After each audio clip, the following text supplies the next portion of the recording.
Greetings, YouTube. This is a follow-up video to my I Need Help video that I posted, I believe it was Thursday morning. So, up front, I want to thank everyone who participated. And contrary to popular belief said by one of the commenters, I wasn't ignoring the thread. I was listening. I was reading. I was watching. I wanted to see what people had to say, not only to me, but to each other. I wanted to see how they were putting forth their positions, their ideas. And from all the comments that were put up there, I had one commenter that had posted a link to something which has had the most effect on my idea about this problem that I'm dealing with here. And that was T. Struce. So I have profound thanks for you, brother, who have helped me a great deal. He sent me a link to a couple of talks. I listened to one of them. I don't have time this morning to listen to both. And the one I listened to was George Lakoff's discussion on moral politics. It's an hour-long lecture. I will put a link down below. It's on YouTube available. And I know most people are probably not going to watch an hour-long lecture given by a cognitive researcher. I understand that. But the basic gist of the lecture is that there are two schools of thought, and one endorsed by many conservatives and the other endorsed by many liberals, or many progressives. And those are the strict father model and the nurturing family model. Now, I've heard of these concepts before, but I've never had them really come into focus on a problem at hand in quite this way. They are the ideas that have come to my aid here and now, and that's what matters. Now, the strict father model says, there's a strict moral code, that there's a moral authority, and so long as you follow that code, that you will do well. So if you don't do well, it is because you have suffered a moral failing. It is your fault. Whereas the nurturing family model is saying is that it's a family's job to raise a child in a nurturing environment, and to raise that child so that child becomes nurturing to themselves, to their family, and to their community. And that is the sign of success. If you raise a citizen that is engaged and involved in their community and is their brother's keeper. Now, these are two vastly different worldviews. One says, sink or swim, you're on your own. You have to go out there and do for yourself. Do not expect anyone to help you. And the other says, we are all here to help each other. If you don't help your neighbor, if you don't think of other people and the environment and future generations and things, that we're all going to lose. Now, those of you who have watched my videos in the past can probably figure out where I fall on that particular divide. I was raised in a strict father home. My father was an abusive drunk. I learned from birth that the strict father model was broken. And for a long time I was in the middle. I knew the strict father model didn't work. It couldn't work. It was a failed concept, and it was leading us down the path to destruction. Not just as in moral failings of society, but as in I actually foresaw the destruction of our entire species, because I saw the strict father model leading to nuclear war.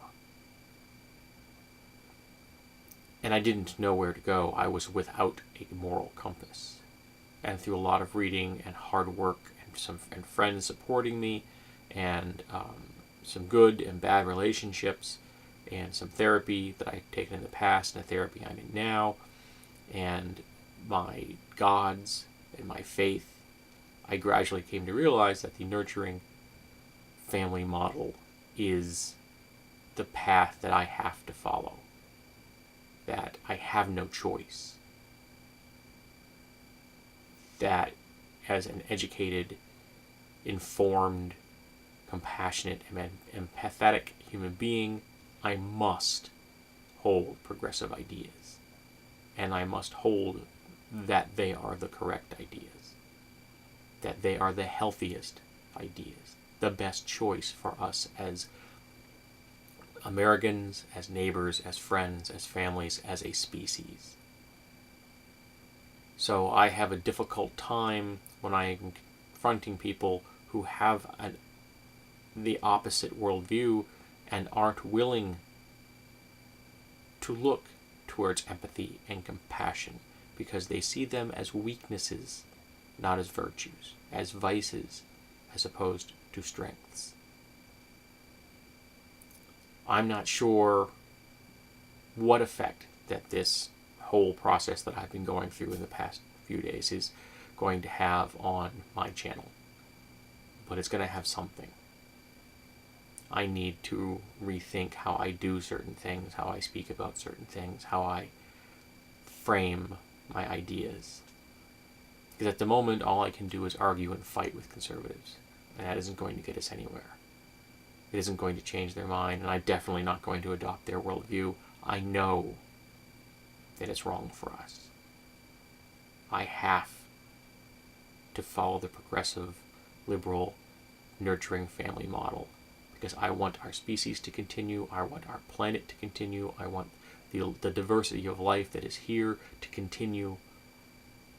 And if we follow the strict model, strict father model, we're going to lose all of that. So it affects my politics, it affects my worldview, it affects everything. There is no separation here. I cannot discuss these things in an ambivalent or disinterested or distant manner. My politics are not over here. They're here and they're here. They're who I am. And I take what people say seriously. So if you tell me something, I believe you.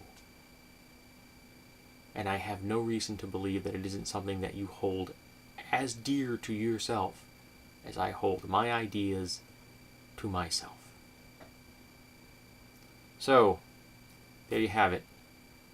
I'm not sure what's going to happen in the future. The only constant in life is change. I'll be talking to my therapist Thursday about this. I'm sure that he'll get an earful. We probably won't be doing any more EMDR this week. We're going to have to tackle this one. But thank everyone. I am thankful for everyone who got involved in this. You all helped me. Regardless of which side on this you fell, you helped me. And I look forward to future discussions in the future, and I'm hoping that I can find a place that will allow me to have discourse with the conservative thinkers of my nation and the world at large. At the moment, I'm having difficult grappling with that. I'm looking for answers, and I'm hoping I'll find them. There is now no shame in not knowing what to do. Only shame if you don't try to find an answer.